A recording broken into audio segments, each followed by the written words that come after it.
வணக்கம் ஸ்பைசி. மதுவிதி மூவியோட full review பார்க்கலாம். சேட்டன்ஸ் எப்பவும் போல ஒரு நார்மல் ஸ்டோரில் பட்டையை கிளப்பிட்டாங்க. சராஃபுதீன் ஒரு காஃபி ஷாப்பை சொந்தமாக நடத்திட்டு இருக்காரு. ஒரு தம்பி, அப்பா இருக்காங்க. அம்மா ஊர்வசி சின்ன வயசுல இறந்துட்டாங்க. சித்தப்பா, தாத்தா கூட இருக்காங்க. இவங்க வீட்டில் ஒரு நாகதோஷம் இருக்கு. இவங்க வீட்டில் ஒரு பொண்ணு வாக்கப்பட்டு வந்தா அந்த பொண்ணு இறந்து போயிடுவா. இதனால சராஃபுதீனுக்கு எங்கேயுமே பொண்ணு கிடைக்கல. அவரோட சித்தப்பாக்கும் கல்யாணம் ஆகலை. இவர் சித்தப்பா ஒரு கேபிள் டிவி கனெக்ஷன் பிஸ்னஸ் பண்ணிக்கிட்டு இருக்காரு. அந்த கேபிளை நிறைய வாட்டி யாரோ அறுத்து போட்டுடுறாங்க. தன்னோட தம்பி ஒரு பிரச்சனை பண்ணிட்டான்னு காலேஜுக்கு போகும்போது கல்யாணி பண்ணிக்கிற மீட் பண்ணுறாங்க. இவங்களுக்குள்ள நல்ல நட்பு வருது. அது காதலாக மாறுது. சராஃபுதீன் ஃபேமிலியோட போய் பொண்ணு கேட்க போறாரு. சராஃபுதீனோட அப்பாவோட எக்ஸ் தான் கல்யாணி பண்ணிக்கிறோட அத்தை. சராஃபுதீனுக்கும் கல்யாணிக்கும் சர்ச்சில் நிச்சயம் டேட் ஃபிக்ஸ் ஆகுது. அதுக்குள்ள சராஃபுதீன் அப்பா கல்யாணியோட அத்தையை கல்யாணம் பண்ணிக்கிறாங்க.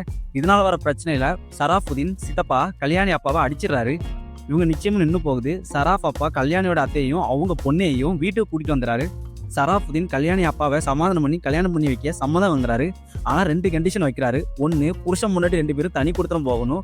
இன்னொன்று, உங்கள் சித்தப்பா இந்த கல்யாணத்துக்கு வரக்கூடாதுன்னு சொல்கிறாரு. சராப் சித்தப்பாவுக்கு கேபிள் கனெக்ஷன் கொடுத்த ஒரு வீட்டில் பொண்ணு மேலே லவ் வந்து சராப் கல்யாணத்து அன்னைக்கு அவருக்கும் கல்யாணம் ஆகுது. கல்யாணி சித்தப்பா கல்யாணம் பண்ண பொண்ணு 2 பேரும் அவங்கவுங்க தனி கொடுத்துட்டு போகணும்னு ரொம்ப அடம் பிடிக்கிறாங்க. இதனால வந்த சண்டையில் சராப் கல்யாணியை அடிச்சிடறாங்க. அதுக்கப்புறம் சராப் அப்பாவுக்கு இன்னொரு குழந்தை பிறக்க போகுது. கல்யாண அத்தை மூலமாக மொத்த குடும்பமும் சந்தோஷமா இருக்க. இன்னொரு பிரச்சனை கல்யாணி தங்கச்சி மூலமாக வருது.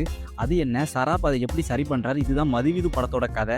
நார்மல் ஃபேமிலி ட்ராமா, ஆனால் அதில் காமெடி, லவ், எமோஷன் எல்லாத்தையும் மிக்ஸ் பண்ணி சூப்பராக ஒரு படத்தை கொடுத்துருக்காங்க. படத்தோட பெரிய பலம் டப்பிங் தான். சராஃபுதீன் கேரக்டர் சாந்தமான சீரியஸ் ஆகாத ஒரு கேரக்டர். அதுக்கு ஏற்ற மாதிரி டப்பிங் கொடுத்துருக்காங்க. கல்யாண ஆக்டிங் சூப்பராக இருக்குது. காமெடியை தனியாக பண்ணாமல் படத்தோட ஃப்ளோவிலே பண்ணியிருக்காங்க. அது நல்லா இருக்குது. தன்னோட பையனுக்கு கல்யாணம் பண்ண வேண்டிய வயசில் அவரோட அப்பா கல்யாணம் பண்ணது, அதுக்கு அவர் சொன்ன காரணம் சராப் அப்பா மேலே தான் ஒரு பரிதாபம் வருது.